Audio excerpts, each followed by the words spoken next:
بخاری شریف میں قبیلہ غامدیہ کی اس عورت کا تذکرہ موجود ہے جو خود آئی تھی، کوئی گرفتار کر کے نہیں لایا تھا، از خود آئی۔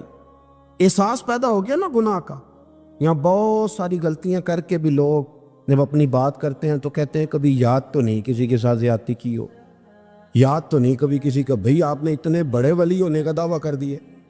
انسان تو انسان رہتا ہے۔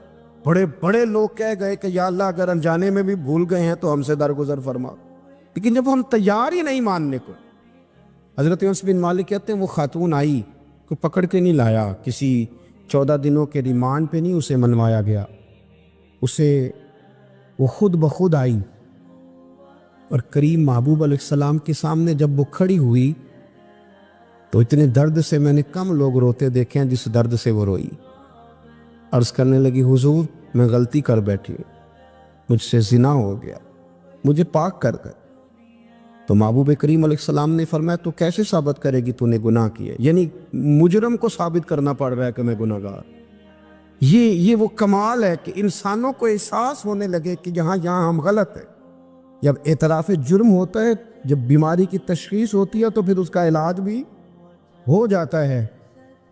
حضرت انس بن مالک کہتے ہیں وہ عرض کرنے لگی حضور میرے پیٹ میں ناجائز بچہ ہے۔ حضور نے فرمایا جا جب بچہ پیدا ہو تو پھر آنا۔ وہ 8 ماہ کے بعد آئی تو اس کی گود میں پھول سا بچہ تھا۔ حضور نے فرمایا واپس جا، جب روٹی کھانے لگ جائے تو پھر آنا۔ وہ 2 سال 2.25 سال دودھ پلاتی رہی، پھر جب آئی تو بچے کے ہاتھ میں روٹی کا ٹکڑا تھا۔ کریم محبوب صلی اللہ تعالیٰ علیہ وسلم سے آ کے جب اس نے بات کی تو وہ درد سے روئی، کہنے لگی یا رسول اللہ 3 سال ہونے کو ہیں، میں نے گناہ کیا ہے، میں ساری رات سو نہیں پاتی۔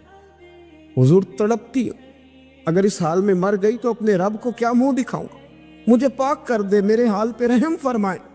محبوب کریم صلی اللہ علیہ وسلم نے بچہ ایک صحابی کو دیا، فرمایا بچوں کی طرح پالنا، اور کہا اسے لے جاؤ، پتھر مار مار کے اسے سنسار کر دو۔ صحابہ کہتے ہیں اسے پتھر لگ رہے تھے اور حضور بے چینی کے ساتھ ٹہل رہے۔ آ کے خبر دی حضور وہ تو وصال کر گئی، انتقال ہو گیا۔ فرمایا یہاں تک تو بات اس کی تھی۔ حضرت انس بن مالک کہتے ہیں اب محبوب کریم نے صحابیات سے فرمایا اسے غسل دو، کفن پہناؤ، جنازہ تیار ہو جائے تو مجھے خبر کرنا۔ حضرت انس بن مالک کہتے ہیں غسل ہوا، کفن ہوا، جنازہ تیار ہوا تو حیران ہم تب ہوئے جب میرے محبوب نے فرمایا صفے بناؤ، میں خود جنازہ پڑھاؤں گا، میں خود جنازہ پڑھاؤں۔ اور سرکار نے جنازہ پڑھایا تو ایک شخص کی زبان سے نکلا حضور اس ملعون کا معاذ اللہ جنازہ جس نے ناجائز بچہ جنا، اس کے لیے آپ دعا کر رہے ہیں، جنازہ پڑھا۔ حضور فرمانے لگے خاموش ہو جاؤ، تم نے گناہ دیکھا ہے، اس کا احساس نہیں دیکھا، تم نے غلطی دیکھی ہے لیکن اس کی توبہ کا انداز نہیں دیکھا۔ اور صاحب کنز العمال نے یہ لفظ نقل کیے ہیں کہ کریم محبوب فرمانے لگے اس نے تو ایسی شاندار توبہ کی ہے کہ اگر میں اپنی ساری امت میں بانٹ دوں تو اللہ سب کی مغفرت فرما دے گا۔ احساس جب پیدا ہو جاتا ہے نا اپنے دل کے اندر کہ یہاں میں غلط ہوں، ان العبد اذا اعترف ثم تاب تاب اللہ علیہ او کما قال نبی صلی اللہ علیہ وسلم، رواہ مشکات۔ حضور نے فرمایا جب کوئی بندہ کہتا ہے نا اللہ میں بھول گیا تھا، اور پھر وہ توبہ کرتا ہے تو رب اس کی توبہ کو فوراً ہی قبول فرما لیتا ہے۔ حضرت عبداللہ بن حذافہ جہاد کر رہے تھے، روم کے عیسائیوں نے گرفتار کر لیا، 1000 آدمی نے مل کے پکڑا، گرفتار نہیں ہوتے تھے صحابی، 1000 آدمی نے گھیرا ڈالا، گرفتار کر کے لے گئے۔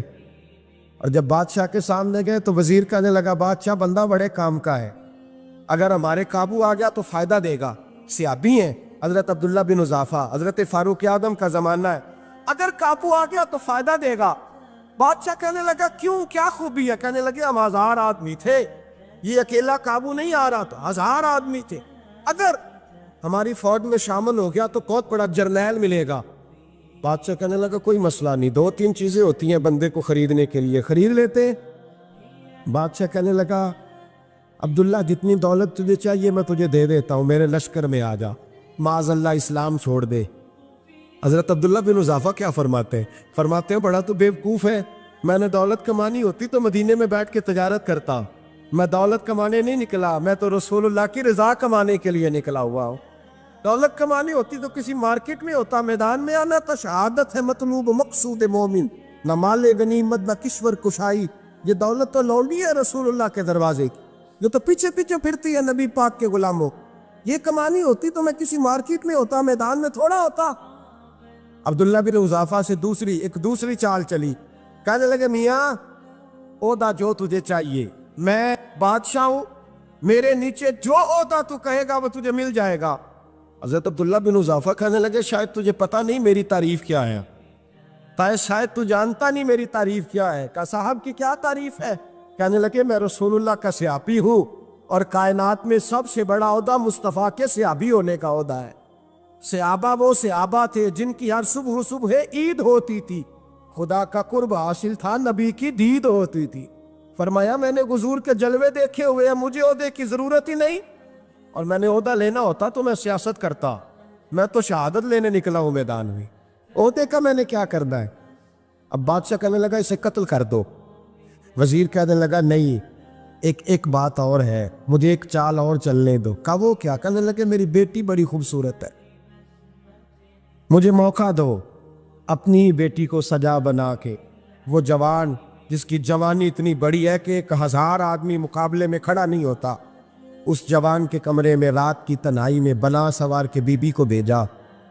وہ بی بی کہتی ہے میں ساری رات بن سور کے اس صحابی کے کمرے میں بیٹھی رہی، لیکن یہ کیا شخص تھا، ساری رات ہی مصلے پہ بیٹھا رہا، ساری رات ہی، کچھ دیر تھک جاتا تو یہ کریم رسول پہ درود پڑھنا شروع کر دیتا۔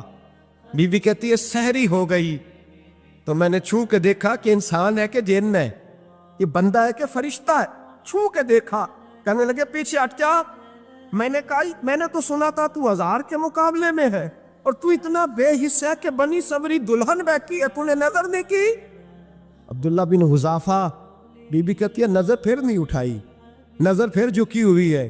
کہنے لگے بی بی میں مجبور ہوں، اب میرے اوپر کوئی حسن نہیں چلتا، میں نے جلوائے بدوہا کا دیدار کیا ہوا ہے، اب میری نگاہوں میں جچتا نہیں کوئی، اس لیے کہ جیسے میرے سرکار ہے ایسا نہیں کوئی، کبھی بھی اب نہیں کسی کا میرے اوپر جادو چلتا۔ میں نے مصطفیٰ کو اور کہا ذرا پیچھے ہٹ کے بیٹھ، مجھے میرے رسول نے غیر محرم سے بچنے کا حکم دیا ہے، ذرا پیچھے ہٹ کے بیٹھ۔ سحری کا وقت تھا تو بی بی کہتی ہے اس نوجوان کے جملے میرا سینہ چیر گئے، کلیجہ پھٹ گیا، چیخ نکلی، میں کفر کے عالم میں روئی۔ میں نے کہا مجھے بتا تو صحیح، آخر یہ جذبہ کہاں سے ملتا ہے؟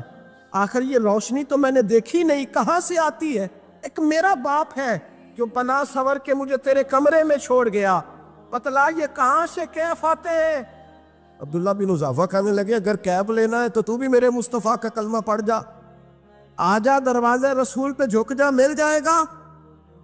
سویرے دروازے پہ باپ آیا بیٹی سے رزلٹ لینے، دروازہ کھولا تو بیٹی نقاب پہنے باہر آئی۔ باپ کہنے لگا کیا بلا؟ کہنے لگی پیچھے ہٹا، تو غیر محرم ہے، کافر ہے، میں مسلمان ہوں۔ اس نے کہا کیا ہوا؟ کہنے لگی تیرے جیسے کو باپ کہوں، تیرے جیسے کو جو مجھے استعمال کر رہا تھا، میں تجھے باپ نہیں مانتی، میں اب رسول والی ہو گئی، میں حضرت فاطمہ کی کنیزہ ہو گئی، میں اب نبی کریم کی خادمہ ہوں، خبردار میرے قریب نہ آنا۔ یہ داؤ بھی ناکام ہوا۔ اب حضرت عبداللہ بن حذافہ کے سامنے موت کھڑی کی، ایک کڑا میں تیل گرم کیا، کہنے لگے تجھے اس میں جلایا جائے گا۔ حضرت عبداللہ بن حذافہ رضی اللہ تعالیٰ عنہ جب جلنے کے قریب ہوئے تو رونے لگے۔ روم کا بادشاہ کہنے لگا شاید ڈر گیا ہے، کہنے لگے اب سمجھ آئی ہے، اب تجھے پتہ چلا ہے، چلا جا۔ حضرت عبداللہ بن حذافہ کہنے لگے تو کافر ہے، تیری کافروں والی سوچ ہے، اس لیے نہیں رویا کہ موت سے ڈر گیا ہوں، میں تو اس لیے رویا ہوں کہ ایک جان ہے وہ نبی پاک پہ قربان ہو رہی ہے، کاش رب مجھے 1000 جان دیتا، میں ساری مصطفیٰ پہ قربان کر دیتا۔ ایک سنار نے گلی میں یتیم چھوٹے سے بچے کو گھومتے دیکھا تو سنار بے اولاد تھا، بچے کو اٹھا کے گھر لے آیا، 18 سال اس بچے کی پرورش کی، اس کو پالا پوسا، جوان کیا۔ سنار کے پاس وہ دکان پہ چلا جاتا، وہ کئی دفعہ دکان پہ رہتا، کئی دفعہ گھر میں رہتا۔ ایک دفعہ وہ دکان پہ تھا، بچہ گھر تھا، 18 سال کا جوان، اس کی بیوی اکیلی تھی۔ وہ جس نے ماں بن کے پالا تھا اس نے اسی پہ حملہ کر دیا، اس کا بازو بری نیت سے تھاما۔ بیوی چیخی، تھوڑی دیر گزری تو وہ نوجوان پیروں میں بیٹھ گیا، کہنے لگا اماں پتہ نہیں مجھے کیا ہوا۔ شام کو سنار آیا، بیوی چیخنے لگی، چلانے لگی، کہنے لگی آج عجیب بات ہوئی، جس کو میں نے جگر کا خون دے دے کے پالا اسی نے گندی نظر ڈالی۔ سنار محو حیرت ہے، بیوی کا خیال تھا کہ لات اٹھائے گا، ڈنڈا اٹھائے گا، نوجوان کو مارے گا، لیکن وہ رونے لگ گیا۔ اس نے کہا آج اس نے میرا بازو تھاما ہے، جانے کیا کیا ہے۔ پریشان ہونے لگ گیا، سجدے میں گر گیا، کہا تو بتاتا کیوں نہیں؟ تو وہ سنار کہنے لگا اس کی غلطی نہیں، 18 سال کے بعد آج مجھ پر بھی شیطان سوار ہوا تھا۔ ایک عورت آئی تھی، وہ اپنے بازوؤں میں چوڑیاں پہننا چاہتی تھی تو میں نے بھی گندی نظر سے ہاتھ ڈالا تھا، رب کریم نے مجھے فوراً اس کی سزا دی۔ جن کے گھروں میں بیٹیاں ہوتی ہیں ان کی نظریں گندی نہیں ہوتی، جو بیٹیوں کے باپ ہوتے ہیں، جو بہنوں کے بھائی ہوتے ہیں، ان کی نظریں گندی۔ اور اگر تو ٹیلی فون کرتا ہے، تو کسی عورت کے ساتھ تعلق رکھتا ہے تو یہ بات لکھ لے، امام فخر الدین رازی 1، علامہ اسماعیل حقی 2، ملا جلال الدین رومی 3، امام خازن 4، امام جلال الدین سیوطی 5 حدیث کے استاد اور محدث لکھتے ہیں کہ اگر تو کسی پر گندی نظر ڈالے گا تو تیرا گھر بچ سکتا، یاد رکھ نہیں بچے، اس لیے کہ تیری نظر ہے، کسی کی بیٹی کو بیٹی سمجھ تاکہ تیری بچی کا پردہ قائم رہے، کسی کی بہن کو، یہ کیا بات ہوئی کہ تو جتنا مرضی گند معاشرے میں پھیلاتا رہے تیرا گھر بچا رہے، یہ کیسے ہو سکتا ہے؟ فَإِنَّ لَهُ مَعِيشَةً ضَنْكَ، اللہ فرماتے ہیں زندگی تنگ ہو جائے گی تیرے لیے مشکل، تو ڈھونڈتا پھرے گا کہ میں مرنے کو جگہ تلاش کروں۔ سچی توبہ کرے، کھری توبہ۔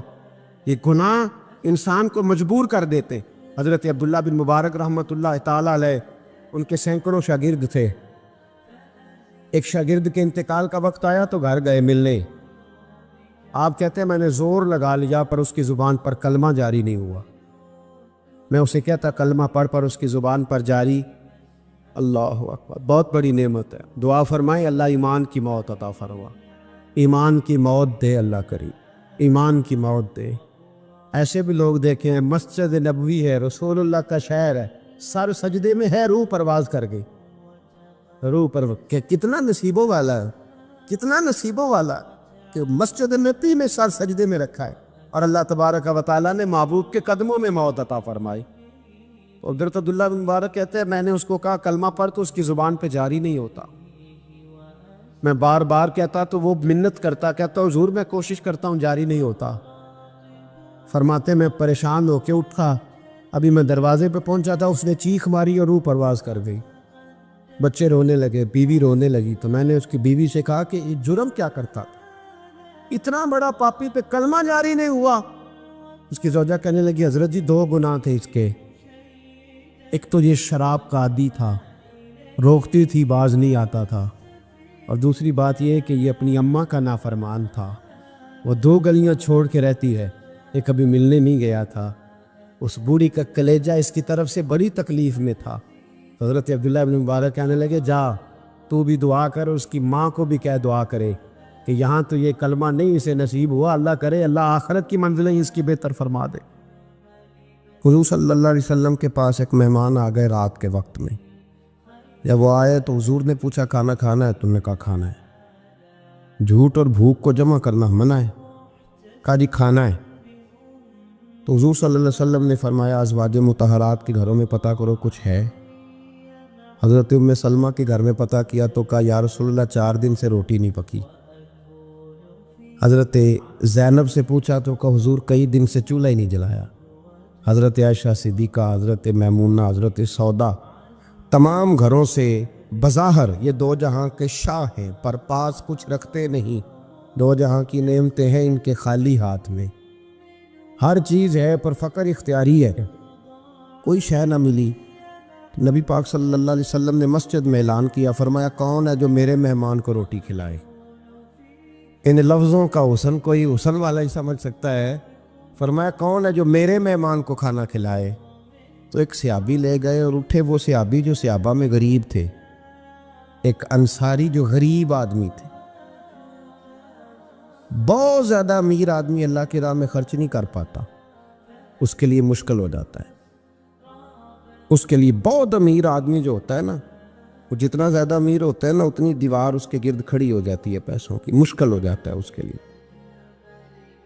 غریب آدمی کھڑے ہوئے، اگرچہ میرے محبوب کے غلاموں میں جو بڑے امیر تھے وہ بھی خرچ کرنے میں بڑے آگے تھے، حضرت عثمان غنی رضی اللہ تعالیٰ عنہ، حضرت عبد الرحمن ابن عوف، حضرت ابو بکر صدیق رضی اللہ۔ لیکن یہ غریب آدمی کا حضور میں لے جاؤں گا، میں لے کے جاؤں، اور یہ بخاری مسلم ہے، حضور نے فرمایا لے جاؤ۔ وہ اب سے آپ بھی گھر لے گئے اور بیوی سے مشورہ کیا، بات پہ غور کرنا، ہر چیز کی بھوک دیکھی جا سکتی ہے، بچوں کی نہیں دیکھی جا سکتی۔ وہ انصاری حضور کے مہمان کو گھر لے گئے، جا کے بیوی سے مشورہ کیا، کہا بھلی مانس گھر میں کچھ ہے؟ تو اس نے کہا تھوڑا سا بچوں کے لیے کھانا رکھا ہے، بچوں کے لیے۔ بچے تو بزدل کر دیتے ہیں، بچے تو آدمی کو بزدل کر دیتے ہیں، بچے تو مار دیتے ہیں، کلیجہ پھٹ جاتا ہے بچہ بھوکا ہو تو، نیند نہیں آتی۔ اب صحابی اپنی بیوی سے کیا کہتے ہیں؟ کہتے ہیں بچوں کو بہلا کے سلا دے، اور رسول اللہ کے لیے نہیں، رسول اللہ کے مہمان کے لیے، بھائی نبی پاک کے لیے نہیں، حضور کے تجھ سے در در سے سگ اور سگ سے ہے مجھ کو نسبت، میری گردن میں بھی ہے دور کا پٹکا تیرا، تجھ سے در در سے سگ سگ سے ہے مجھ کو نسبت۔ لمبی بات ہے کہ بچوں کو سلا دو۔ بی بی نے بچوں کو سلا دیا تو میاں بیوی کا مشورہ ہوا کہ مہمان کے ساتھ بیٹھ کے روٹی کھانا بھی سنت ہے۔ تو اب مہمان کے ساتھ بیٹھ کے کھانا بھی ہے تو کھانا ہے ایک دو آدمی کا۔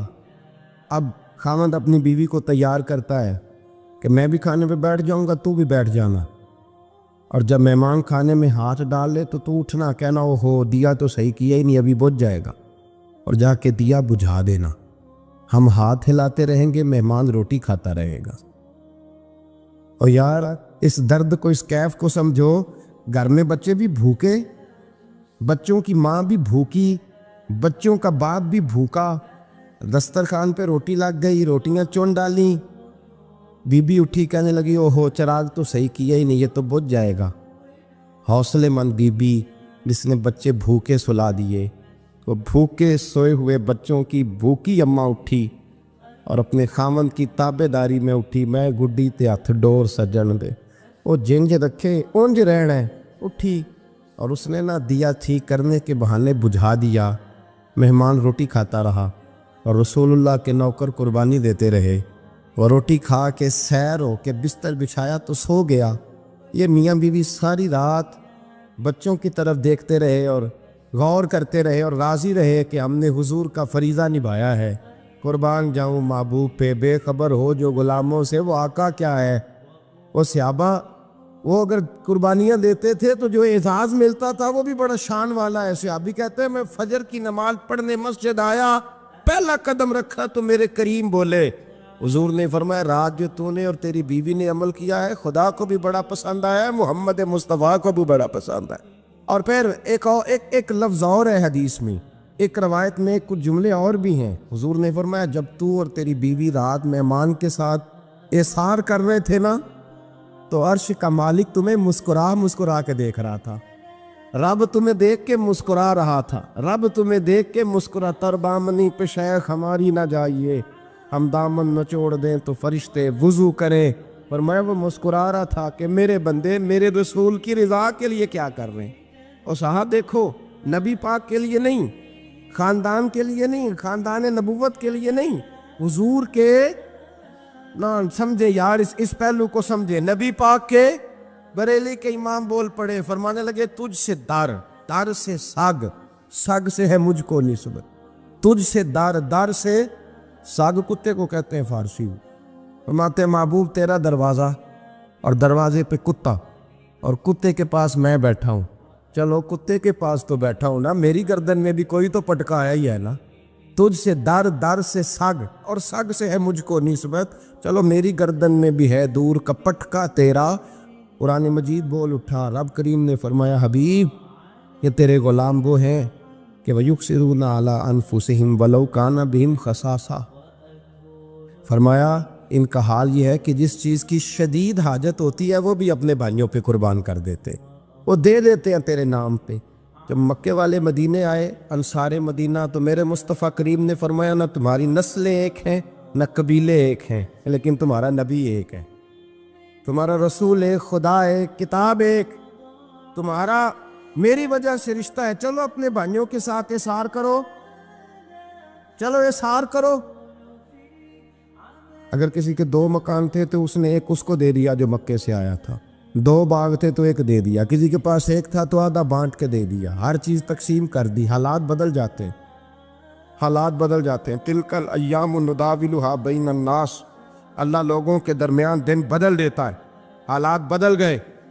بڑا مال غنیمت آیا، بنو نذیر کا علاقہ فتح ہوا تو میرے رسول پاک صلی اللہ تعالیٰ علیہ وسلم نے انصار مدینہ کو اکٹھا کیا، فرمایا بھئی مال اب بڑا آ گیا ہے۔ 2 باتیں یہاں تو اس طرح کرتے ہیں کہ میں ان کو کہتا ہوں جو مکے سے آئے تھے کہ جتنی تمہاری جائیدادیں باغ انہوں نے لیے ہیں واپس کر دیتے ہیں تمہیں، اور جو مال آیا ہے وہ بھی تم میں سے آدھا آدھا دونوں کے درمیان بانٹ دیتے ہیں، یا جیسے تمہارا دل چاہے، تمہارے مال بھی واپس کرتے ہیں اور جو وہاں سے مال آیا وہ تمہارے بیچ بانٹ دیتے ہیں، یا اگر تم کہو تو یہ مال ان کو دے دیتے ہیں مہاجرین کو، تمہیں تمہارے مال واپس مل جاتے۔ حضور نے پوچھا انصار مدینہ سے، حضرت سعد بن معاذ، سعد بن عبادہ تڑپ کے کھڑے ہوئے، عرض کی محبوبہ میں تو ابو بکر کو جانتا ہی نہیں تھا، حضور مجھے کیا پتا عمر کون ہے، میں کیا جانوں عثمان غنی مولا علی کی عظمتوں کو، محبوبہ میں نے تو تجھے ان کی طرف مسکرا کے دیکھتے ہوئے دیکھا ہے، تیرا جلوہ دیکھا ہے، تجھ سے در در سے ساگ ساگ سے ہے مجھ کو نسبت، یا رسول اللہ صلی اللہ علیہ وسلم ہم سے مشورہ نہ کریں، آپ اس طرح کریں جو جائیدادیں ہم نے انہیں دی ہیں وہ بھی ان کے پاس رہنے دیں، اور جو مال آیا ہے وہ بھی ان میں تقسیم کر دیں، اس لیے کہ ہمیں تو بس اتنا پتہ ہے کہ یہ آپ کے غلام ہیں، آپ کے نوکر ہیں، ہمیں اس سے زیادہ کسی چیز کے کوئی غرض، بس آپ کے غلام ہیں، بات ختم ہو گئی۔ حضور خاموش ہو گئے۔ صحابہ کہتے ہیں دیر کے بعد ہم نے کہا فیصلہ ہونا چاہیے، فیصلہ پتہ کیا ہوا؟ حضور نے ہاتھ اٹھائے، کہا اے اللہ میرے مدینے والوں پہ رحم فرما، اے اللہ میرے انصار پہ رحم فرما، اللہ ان کے جذبے قبول فرما۔ بھائی اظہار والی زندگی، وہ کیا بات ہوئی کہ میں نے بڑی قربانی دی ہے، اور جب تک تو قربانی نہیں دیتا تو قدر والا نہیں ہوتا۔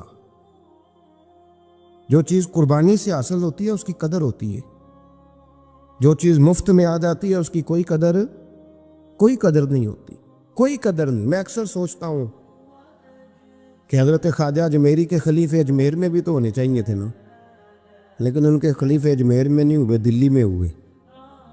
تو میں سوچتا ہوں دلی والوں کے خلیفے دلی میں ہونے چاہیے، لیکن دلی میں نہیں ہوئے، پاک پتن میں ہوئے، تو پاک پتن والوں کے یہاں ہو جاتے، اس لیے کہ قربانی جو دیتا ہے نا، جو دور سے چل کے آتا ہے وہ قربانی کرتا ہے، قربانی دیتا ہے، اس کو قدر زیادہ ہوتی ہے۔ ہم نے کسی شے کے لیے کبھی قربانی نہیں دی، نہ دین کے لیے، نہ قرآن کے لیے، نہ مسجد کے لیے، نہ شیخ کے لیے، نہ طریقت کے لیے، قربانی تو ہے ہی نہیں۔ تو جو شے مفت ملتی ہے اس کا نہ مزہ آتا ہے نہ قدر ہوتی ہے۔ جو چیز قربانی کر کے لیتے ہو نا، قربانی کر کے، اس کی قدر ہوتی ہے۔ کسی لیے کہا تھا کسی درویش نے، اس نے کہا تھا قدر نبیدہ ایک کی جانن دنیا دار کمینے، قدر نبیدہ جانن والے سو گئے وچ مدینے۔ ان سے پوچھو نا، ان سے پوچھو ان حضرات کو کتنی قدر تھی۔ قربانی اپنی زندگی میں دینا سیکھیں۔ ایک ہوتی ہے بندے کی ذاتی خواہش، اس کو کچلنا بڑا مشکل ہوتا ہے۔ قربانی بڑی ضروری چیز کا نام ہے، اور جو قربانی دینا سیکھ جاتا ہے وہ بچ جاتا ہے۔ کتیا 6 بچے جنم دیتی ہے لیکن قربانی نہیں نہ دیتی بچوں کی، تو ریوڑ نہیں بنتے، اجڑ نہیں بنتے۔ بکری 2 بچے پیدا کرتی ہے اور سال کے بعد ہزاروں بچوں، لاکھوں بچوں کی قربانی دیتی ہے، پر پھر بھی جدھر جاؤ بکرے ہی بکرے نظر آتے ہیں۔ جو قربانی دینا سیکھ جاتا ہے نا، یزید نے کوئی قربانی نہیں دی، اس لیے کوئی شخص بھی کھڑا ہو کے نہیں کہتا، حالانکہ 14-15 بیٹے تھے یزید کے، کوئی بھی کھڑا ہو کے نہیں کہتا میں اس کی نسل میں سے ہوں۔ امام حسین نے ساری قربانی دے دی۔ ایک زین العابدین بچے تھے، پوری دنیا میں اللہ نے سید عطا فرمائے ہوئے ہیں۔ جو قربانی دینا سیکھ جاتا ہے وہ بچ جاتا ہے۔ ہم نا قربانی کیا، ہمارے پاس تو اضافی شے ہے وہی دینے کو تیار نہیں۔ جب آپ تیار ہی نہیں تو سودا ہی نہیں کر، آپ نکلے ہی نہیں میدان میں، تو حاصل کیسے ہو؟ حصول تو تب ہوگا نا جب آپ کوئی انویسٹمنٹ کریں گے. تو آپ انویسٹ ہی نہیں کر رہے تو بھائی آپ نے پودا ہی نہیں لگایا تو پھل کیسے ملے؟ قربانی نہیں دی تو وہ درجہ کیسے ملے؟ اس کے لیے تو قربانی ضروری ہے. اب تمام صحابہ کی زندگی پڑھ لیں، حضرت ابو بکر سے لے کر حضرت بلال تک، یہ سارے قربانی والے ہیں. آپ تمام اولیاء کی صفت پڑھ لیں، حضرت غوث اعظم، جیلانی، داتا علی اجویری، خواجہ معین الدین، یہ سب قربانی والے لوگ ہیں. قربانی دیتے رہے تو بچے ہوئے ہیں. ان کے جو ساتھ تھے وہ بھی قربانیوں والے تھے.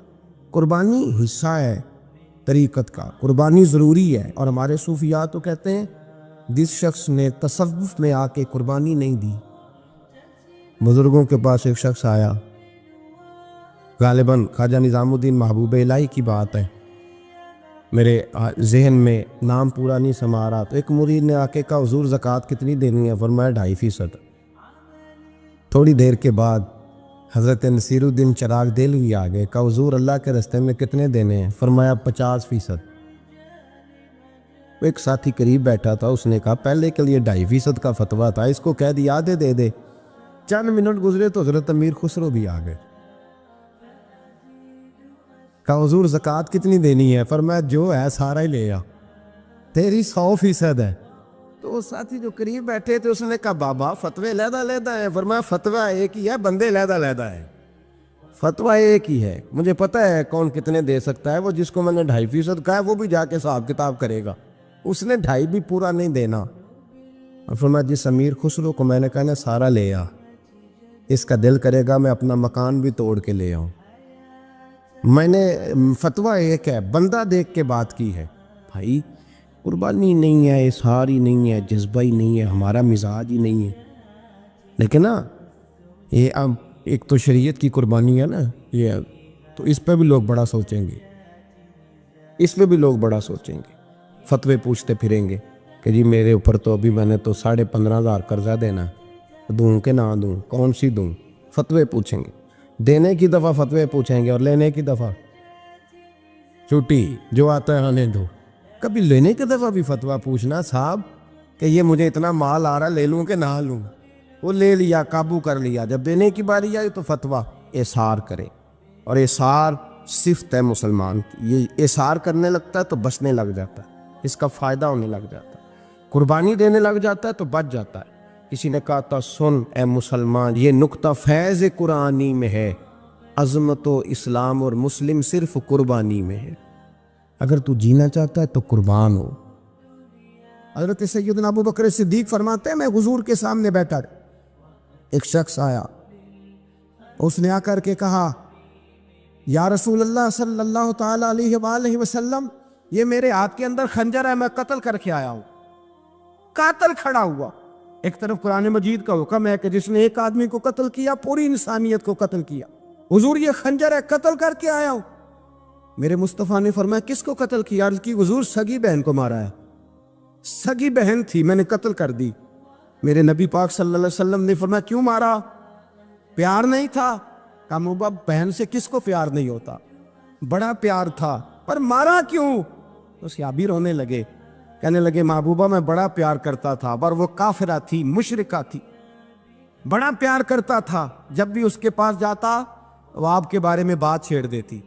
میں اس کو کہتا سارا کچھ کر لے، میرے نبی کے بارے میں بات نہ کر دو.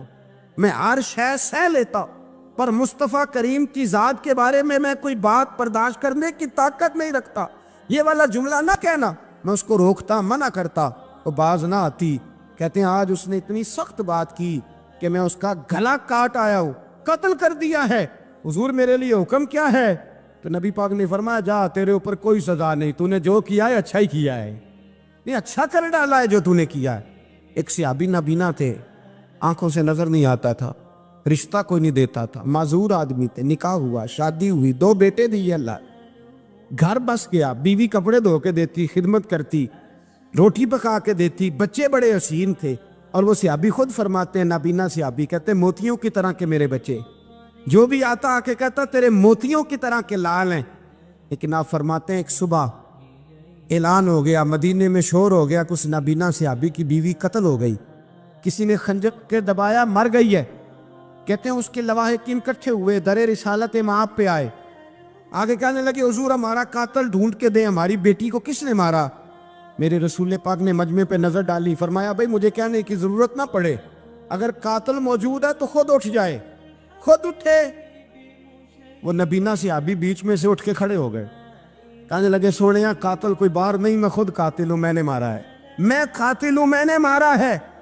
مصطفیٰ کریم سید عالم صلی اللہ علیہ وسلم نے فرمایا تجھے تو اس کی بڑی ضرورت تھی، بڑی حاجت تھی، تیری بیوی تھی، تیرا گھر سنبھالتی تھی، تیرے بچے تھے۔ صحابی عرض کرنے لگے حضور سارا کچھ ٹھیک تھا پر وہ آپ کی بے ادب تھی حضور، اس کے آنے سے میرا گھر بس گیا، روٹی پکنے لگی، کپڑے ملنے لگے، اولاد ہونے لگی، میں دنیا پہ آ گیا، لیکن محبوبہ میں نے وہ سکھ کیا کرنے ہیں جو تیری بے ادبی پر تعمیر کیے جائیں۔ یا رسول اللہ مجھے کیا حاجت اس چیز کی، اس میں آپ کا پیار ہی نہ ہو، یا رسول اللہ آپ کی محبت ہی نہ، حضور میں نے قتل کر ڈالا ہے، مجھے بیوی نہیں چاہیے، مجھے وہ والی چاہیے جس کی زبان پر رسول اللہ کے نام کے ترانے ہو، جو حضور کی محفل کرنے والی ہو، نعت پڑھنے والی ہو، جو نبی پاک علیہ السلام کی ازواج کا، اولاد کا، بیٹیوں کا ذکر کرنے والی۔ مجھے وہ بی بی نہیں چاہیے جو بی بی بے ادبی کرے۔ میرے نبی پاک صلی اللہ علیہ وسلم نے محلے داروں سے پوچھا، فرمایا بات اس کی ٹھیک ہے؟ کہا حضور واقعی بے ادب تھی۔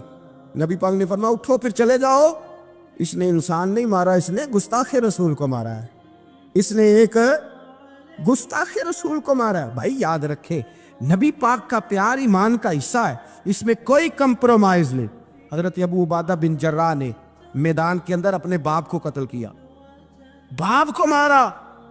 حضور سید عالم صلی اللہ علیہ وسلم نے کہا ابو عبادہ تو نے باپ ہی مار دیا ہے؟ کہا حضور باپ نہیں چاہیے، رسول اللہ کا وفادار چاہیے، حضور وفادار چاہیے۔ نبی پاک صلی اللہ تعالی علیہ وآلہ وسلم کی محبت اصل دین ہے، اصل دین۔ صحابہ کرام نے ہر چیز سے بڑھ کر رسول پاک سے پیار کیا، ہر چیز سے بڑھ کر، بھلا دی دنیا ساری انہوں نے، لیکن رسول پاک سید عالم صلی اللہ علیہ وسلم کا پیار انہوں نے اپنے دل سے نہیں بلایا، اپنی اولادیں لا کے حضور کی خدمت میں پیش کر دی، اپنے بچے لا کر پیش کر۔ حضرت عائشہ صدیقہ رضی اللہ تعالیٰ عنہ فرماتی ہیں ساری زندگی ابو بکر صدیق نے ڈانٹا نہیں، میرا باپ رفیق تھا، شفیق تھا، مہربان تھے، کوئی کبھی انہوں نے سخت گھورا بھی نہیں ہماری طرف۔